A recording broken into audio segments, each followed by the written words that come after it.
Yes, YouTube, I hope we are good. So today we are back on the tutorials, and today we are going to go over how I mix down a track. So let's get inside Ableton.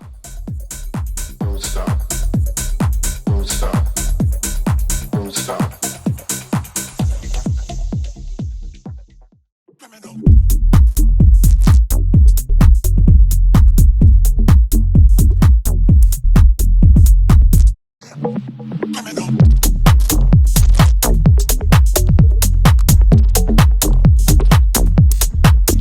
Okay, as you would have just heard, we have done a quick before and after.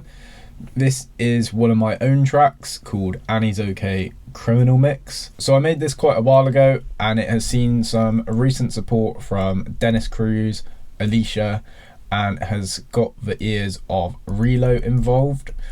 I was recommended to do a new mix down on it by one of these guys, so I thought, why not talk it through on YouTube? So hopefully you can get some insights. We will be working from this loop section here.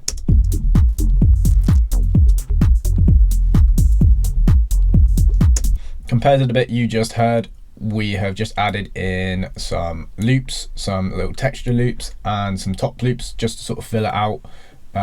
Because the track was made like a year ago, my ears have got a bit more fine-tuned to this, so I can hear some of the faults in it.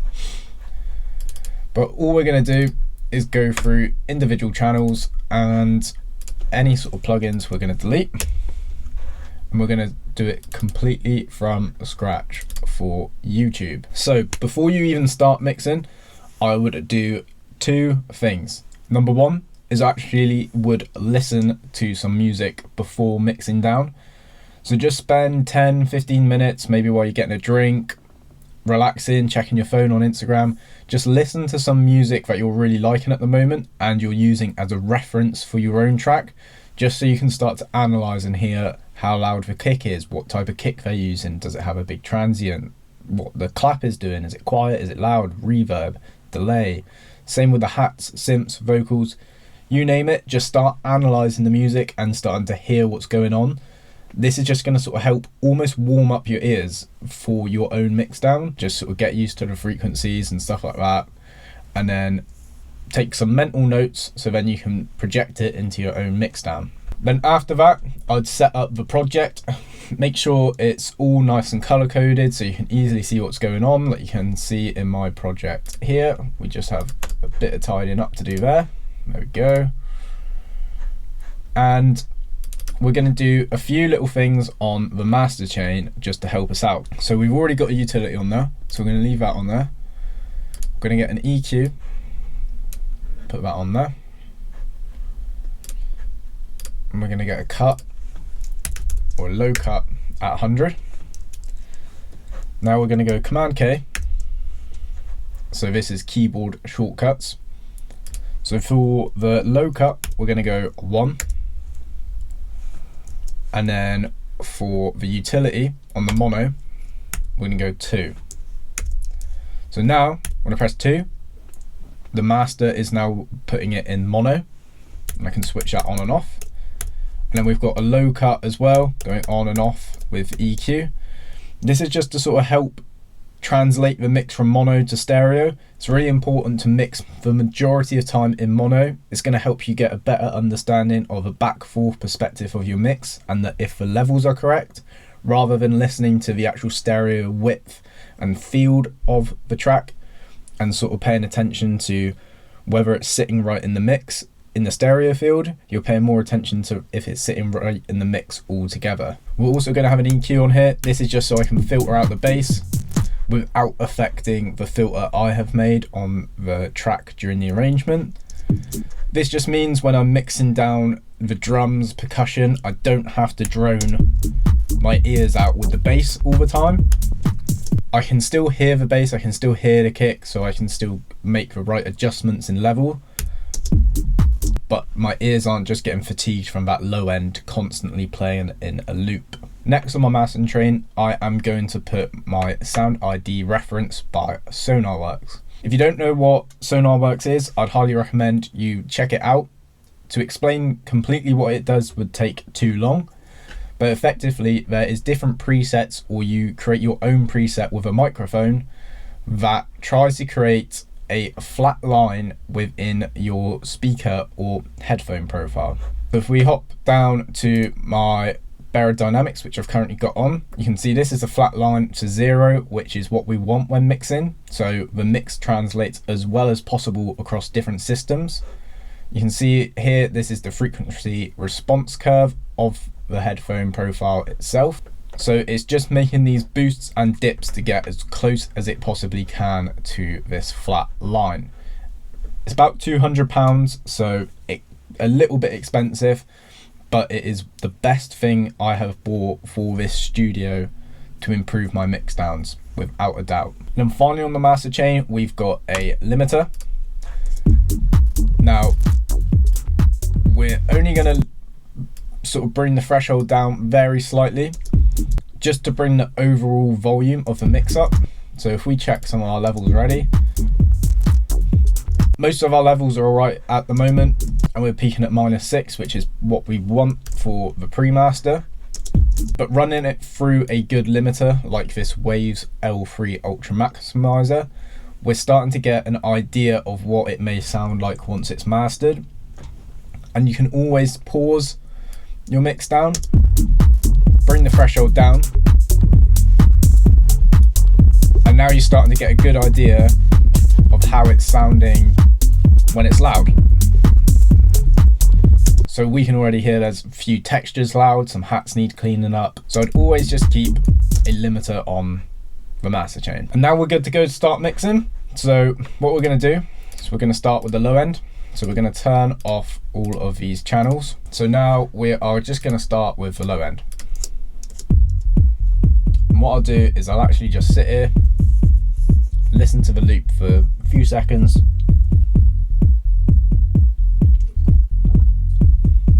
so I can hear and understand of what adjustments need to be made. So the actual balance between the two sounds are pretty good because I've mixed down this project already. The levels are quite good. So my kick is at -12 roughly. My bass is at -15, 16 or so, which is about right. There's a bit of dirt in the kick that I'm wanting to clean up. If we listen to the drums, the percussion, and all the synths, they're all quite clean sounding. So we're going to want to get rid of some of this hiss that's coming from the kick.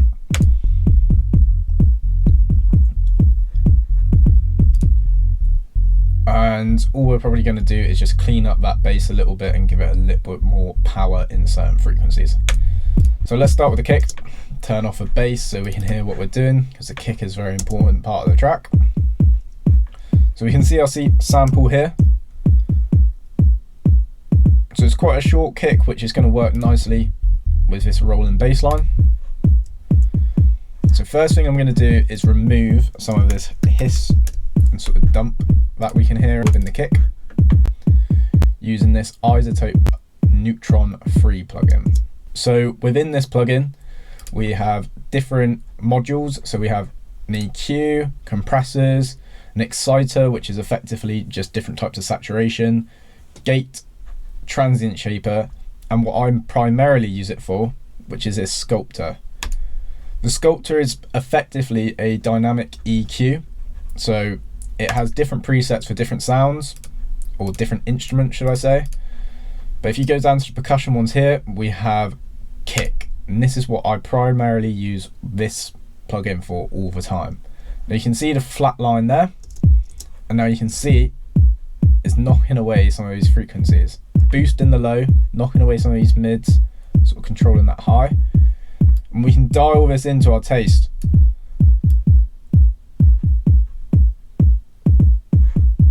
So you should be able to hear a massive difference between them two. So I'm going to say around this 82. That's the tone brings in the highs. So we probably want a bit less on the highs.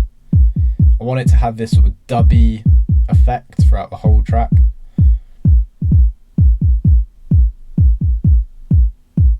want to take too much away. And we can increase the speed so it does it all a bit quicker.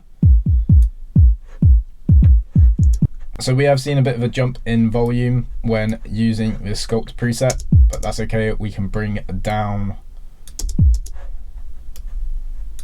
the gain within the plugin. So now we're hitting roughly about the same, maybe even a bit quieter. Bring that up a little bit.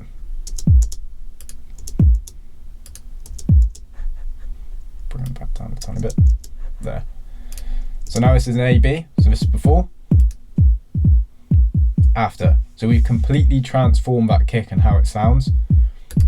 For some tracks, this is going to work better with that sort of more crunch and hiss to the kick. But for the sort of dubby, dark, sort of echoey feeling that I'm going for in this track, this now sounds way better.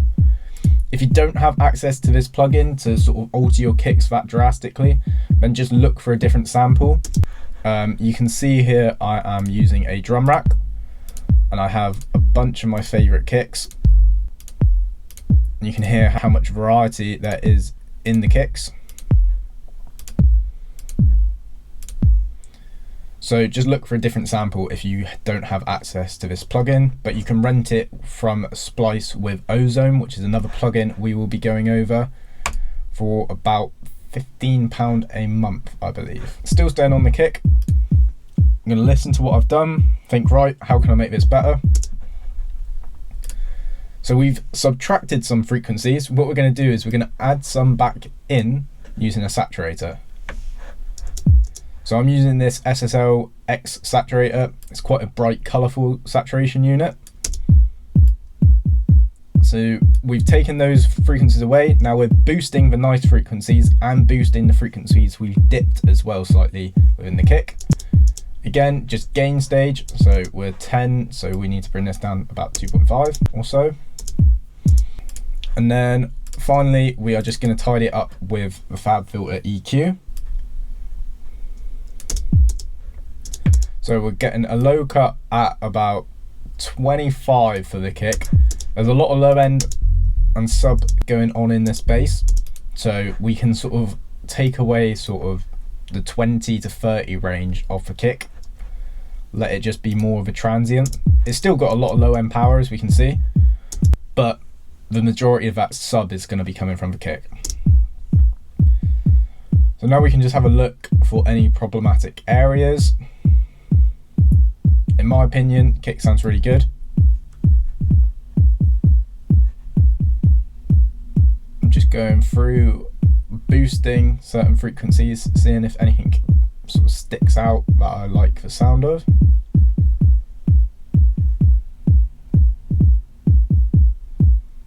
Sort of there, that sounds good to me. Can even try by taking away some highs. I feel like that neutron free is doing enough, to be honest.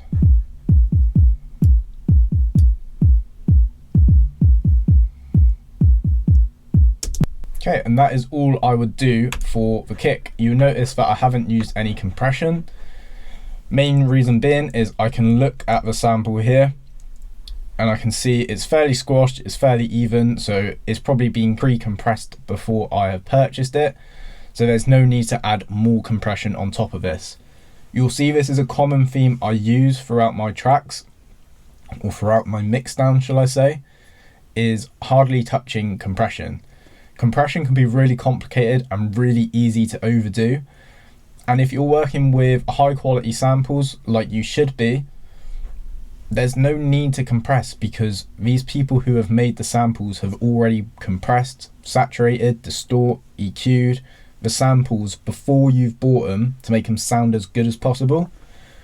So it's always just a good idea to really analyze sort of the sample if you can see it through the waveform, like here, and go, is it necessary? Yes or no. If it is, play around with it. If you don't think it's necessary, leave it and move on. Okay, so now we're happy with our kick. We're just going to adjust it level, get it right again. So minus 2.5. It's about right, 12. Now we're going to hop onto our bass. So we've got some presets that I have used in the previous mixdown. So let's see what the compressor does. Yeah, so that's doing a lot for the bass line. It's made it quite a bit louder, but it's really just sort of squashing it together.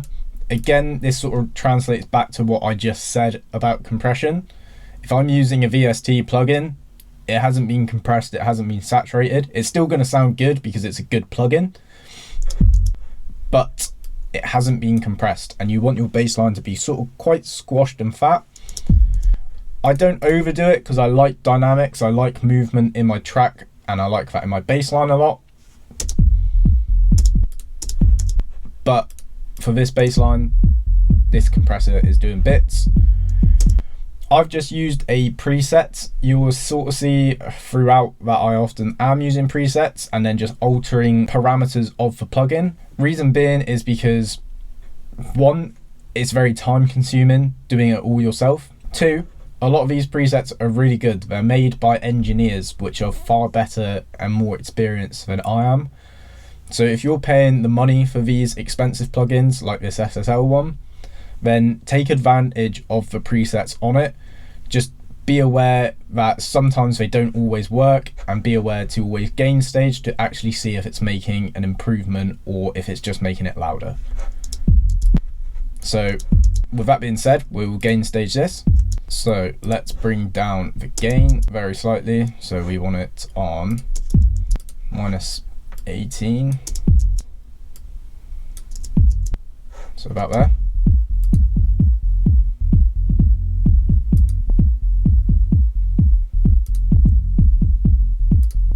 You can really hear how that's just sort of cleaning it all up now and just controlling the dynamics within that bass. Okay, so I must have put some chorus on the bass to give it a little bit of a width. So I've taken down the detune and the delay because I decided I didn't want that. I've picked to add some chorus to 278 Hertz. So chorus is just going to sort of add some width to the bass. Now you're probably thinking, don't go adding width to your bass, that's going to cause loads of issues in the mix. And you are correct, it can cause loads of issues. But what I'm doing here is I'm boosting a frequency. If I just grab a fab filter. So I originally boosted around 280. So let's have a look to see if that was a good decision or not when I did it. So let's open up this fab filter, find 280, or roughly. So it's adding width to this here, which I can barely hear, so I don't imagine you'll be able to either. So what we're going to do is we're going to find a bit of a frequency before 100, because we don't want to add width to anything below 100. We want that to be straight down the center. So we're just going to slide this back.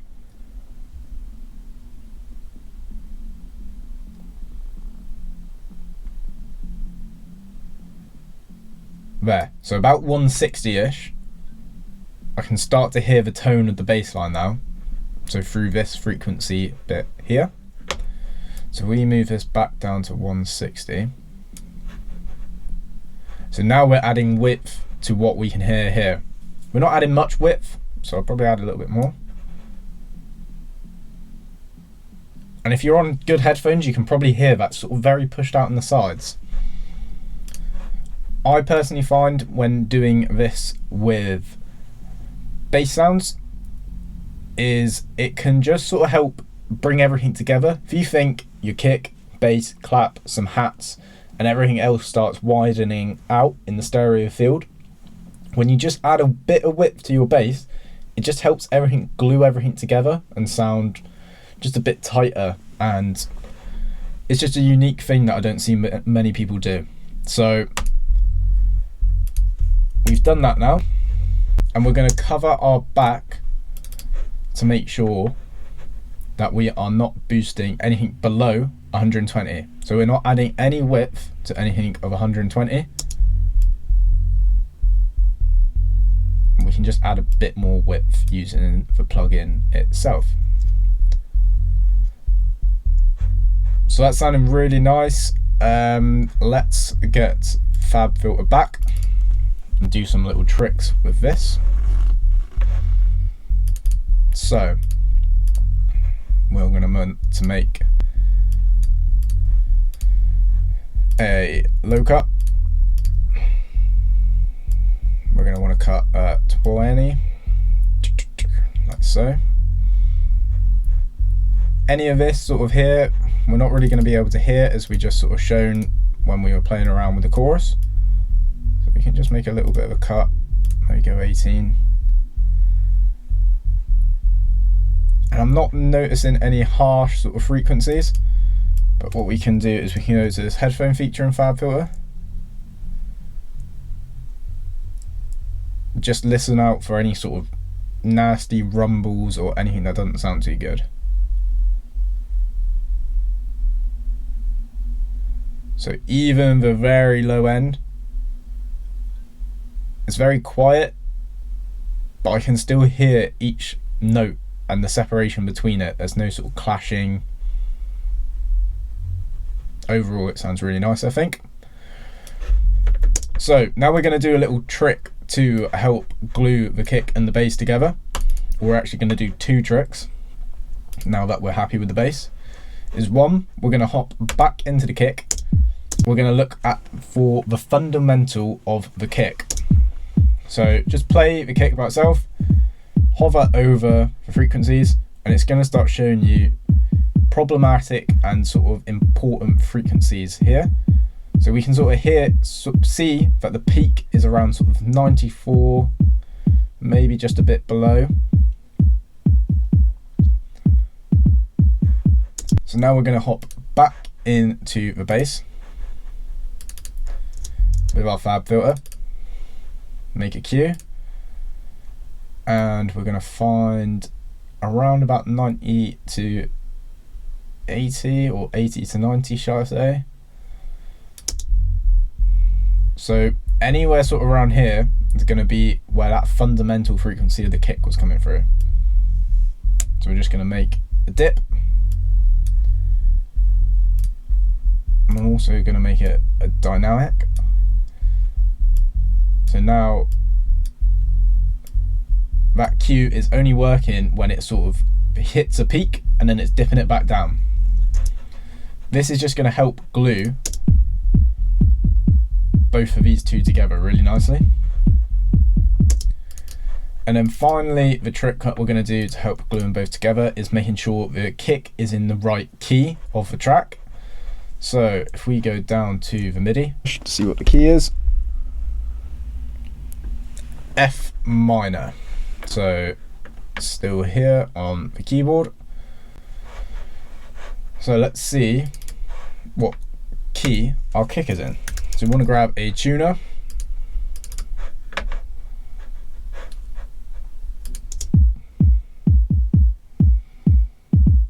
So we're sort of A to G sharp, maybe, floating around that range. So let's hop back into our MIDI. So if we try and get it to A, sorry, if we try and get it to G, that's probably going to help us sound a bit more together in the low end.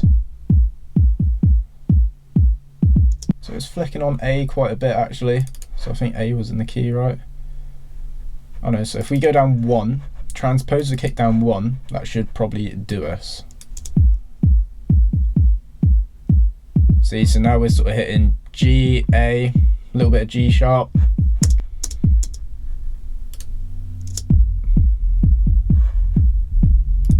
Now if I just go back to 0,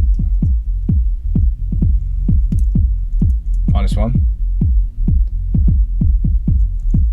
0. See how that kick now just sort of feels it sits in with the rest of the bass? So I've still got that transient popping through, but that sort of low end power of the oomph of the kick just sounds like it's just gelling with that bass line a bit better now. So I'm really happy with how that low end is sounding. So we're going to do a little bit of bus processing. I don't tend to do much for the low end, but I will do something. So we are going to grab this PukeTech EQ, which is the low end EQ. We're going to grab another fab filter. Right, so now I've got both of these plugins on the chain. We're going to find the peak with them both turned off.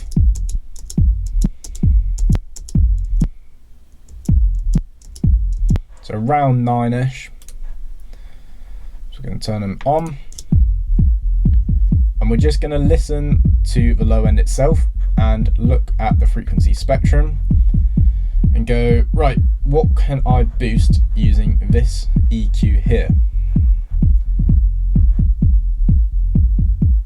So we could add a bit in this low end here, this sort of 20 range, bring a sort of get that popping up there.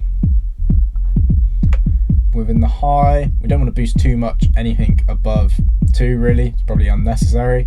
This sort of mid range we can get a little bit more oomph out of.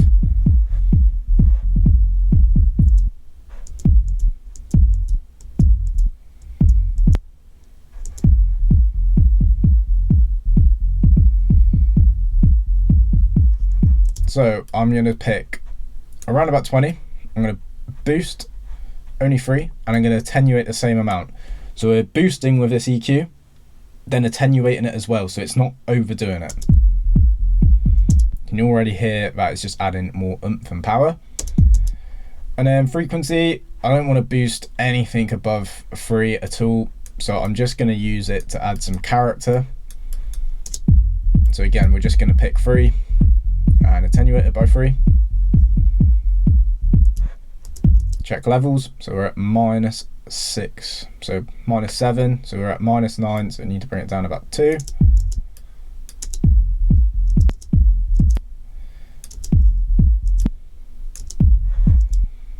Check again.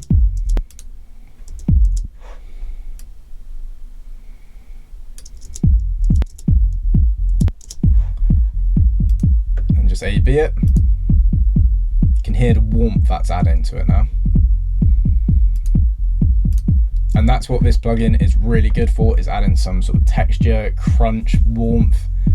Just has that analog feel that's really important to get in this style of house music.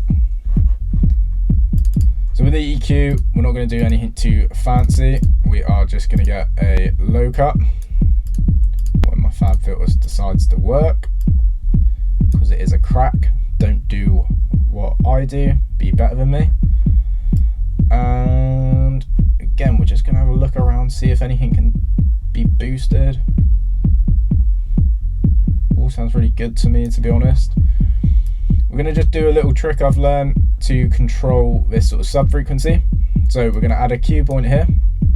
I'm going to change it to a low shelf. So we're just going to bring the cue in a little bit. So it's almost on that point there. And then we're going to make it dynamic. Just going to bring it out a little bit. And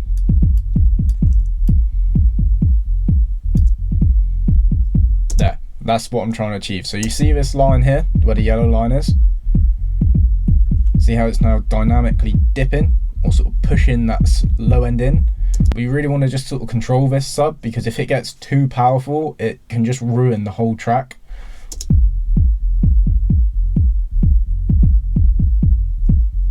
So that sounds really good to me. So before moving on, what I always do is I always check, because what I always do is I always check that I've done everything and I haven't forgotten anything, any EQing, trying to get the most out of certain sounds, so on and so forth. So just hop back on the kick, have a look through, see what you've done. Yep, I know that we've done everything we can on there. Hop onto the bass. Yep, so we've added some color, that's sorted out the width, sorted out an EQ. But there's two things I've forgotten to do, which can really add some extra oomph to the bass.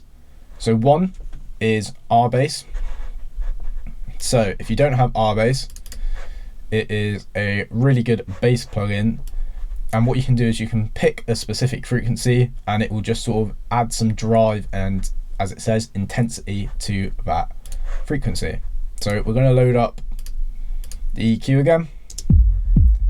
Have a look. So this sort of range here, so maybe around the 120 mark, we could probably get a little bit more oomph out of it. So before even turning on the plugin, I'll just bring it to the point where I want. So 1, 2, 3. And when I turn this on, it's going to be probably too powerful, so we're going to have to bring down the threshold. There, it's starting to distort, it's not sounding very nice. If I just bring it all the way down.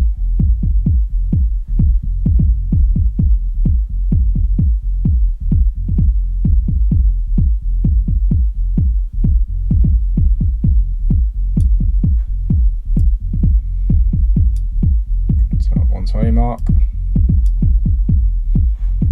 That's sounding nice. Just check the level again. Yep, level's fine.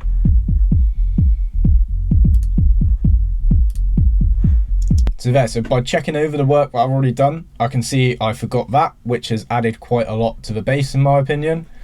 And the other thing I forgot was sidechain. Sidechain is crucial on any bass line. So I like to use either the Kickstart plugin by Nicky Romero or the One Knob Pumper, which is by Waves.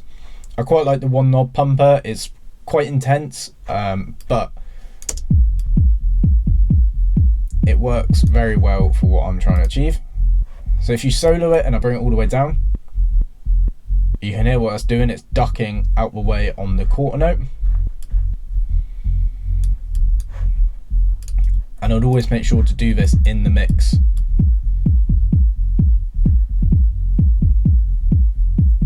So now it's just ducking out the way of that kick a bit.